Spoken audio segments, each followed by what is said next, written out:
Rreshtet e ditëve të fundit kanë bërë që lumi i Vjosës të fryhet dhe të pushtojë tokat e banesa në fshatin Fitore, respektivisht në zonën kufi mes qytetit të Fierit dhe Vlorës. E dëmtuar ka qenë komuna Novosel, e cila ka në territorin e saj lumin Vjos. Pazari Gjës së Gjallë tashmë është një teren i pushtuar nga uji.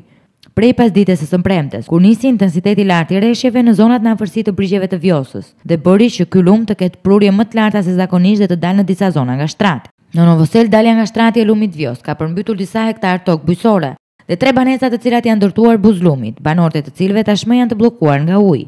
Situata e rreshjeve dhe rreziku nga përmbytje që vazhdimisht shkakton vjosa në këtë zonë janë të përhershme, sa herë që intensiteti i shiut është i lartë, ndërkohë që banorët e zonës vijojnë të vuajnë në rrezikun e përmbytjeve të përhershme.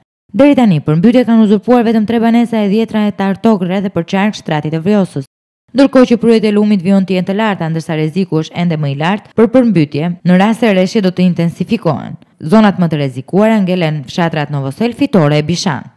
Lumi Vjos vijon të shkaktoj probleme në rrethin e Vlorës, konkretisht përmbytje. Prurjet e shumta të lumit Vjos ka bërë që lumi të dalë nga shtrati, duke rrezikuar kështu 3 familje të cilat ndodhen pas shpinës time. Të 3 këto banesa tashmë janë të përmbytura dhe të bllokuara nga uji dhe familjarët e tyre nuk mund të dalin, ndërkohë që në rast se rreshjet shtohen, lumi do të vijojë të dalë nga shtrati duke rrezikuar dhe qindra hektar tokë që ndodhen këtu përreth. Si gjithmonë, lumi Vjos shkakton probleme në komunën e Novoselës duke përmbytur me qindra hektare, duke pësuar dëme materiale për këta banorë që jetojnë pranë lumit kryesisht.